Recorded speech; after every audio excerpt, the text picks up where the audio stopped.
here we have a spherical capacitor. The inner conductor has a radius of 1 meter and the outer conductor 1.01 meters. Half of the space between the plates is filled with the dielectric of permittivity 2 epsilon sub 0 and half with the dielectric of permittivity epsilon sub 0. So we want to find the capacitance of this structure. So we're going to apply a voltage to it, like this, between the two conductors, and find the corresponding charge that will form on the conductors.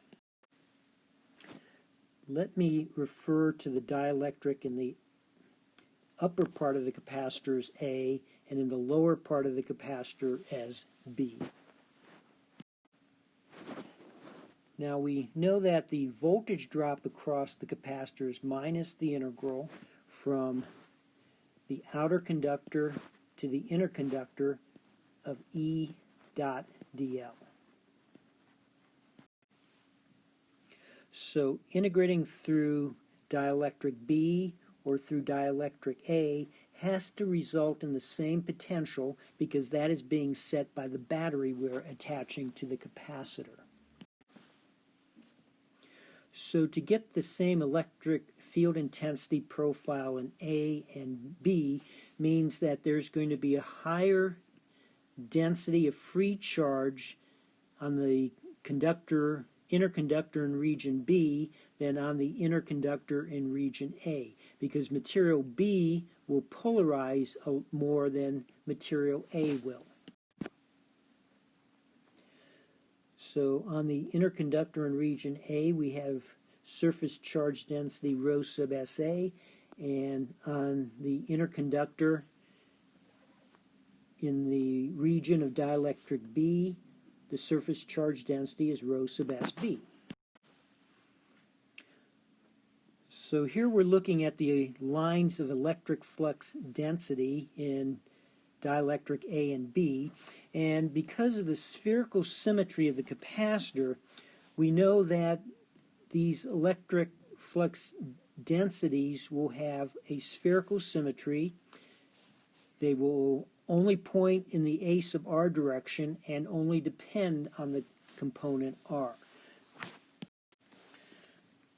So in other words, D sub A will have the form a component only in the r direction, only depending on r, and for the electric flux density field in material B, it will also only have an r component depending only on r.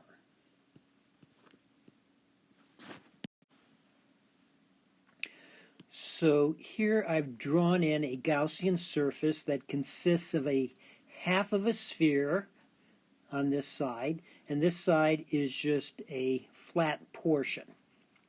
So there is no electric flux going through this flat portion, and on this half a sphere we see that the electric flux density field is in the same direction as an outward normal everywhere on this portion of our Gaussian surface. So let's apply Gauss's law to this Gaussian surface.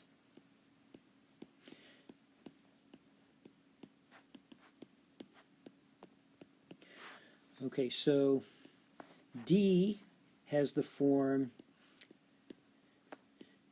D sub RB in the R direction, and the charge enclosed will be the surface charge density, or rho sub SB, times our area. So that will be this area, this half the surface area of the inner conductor, which would be 1/2 times 4 pi r squared, but r will be the radius of the inner conductor. So I can replace that with 1 meter squared. So d sub rb is constant everywhere on the surface here of our Gaussian surface. So we can take that to the left of the integral. And the dot product here just gives us the differential on the surface of our sphere.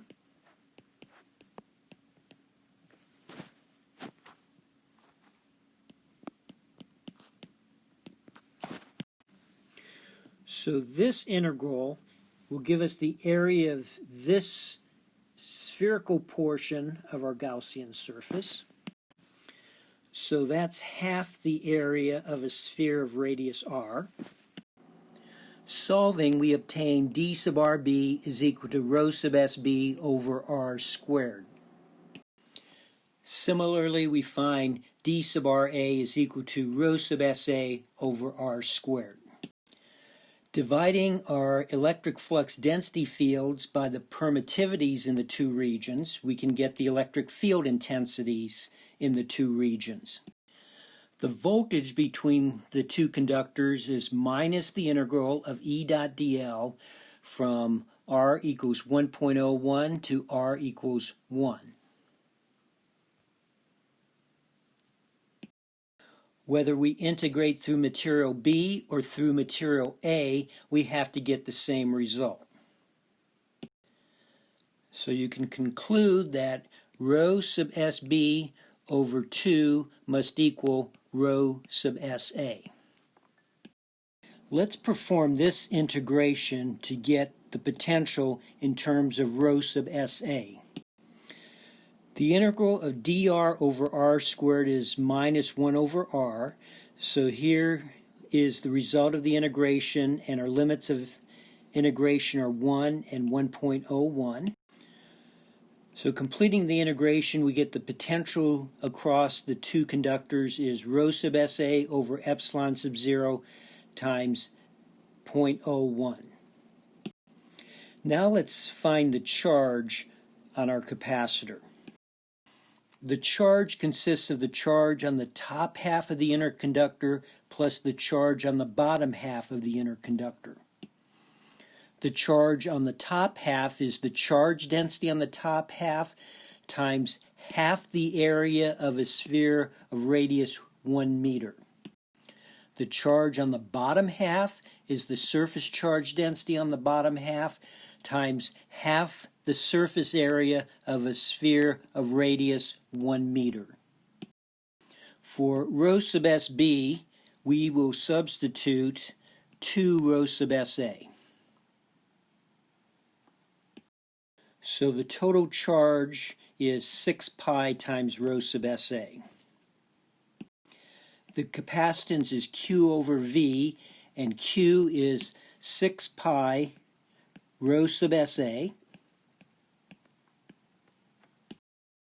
And we found V earlier in terms of rho sub SA, so let's substitute that for our potential here.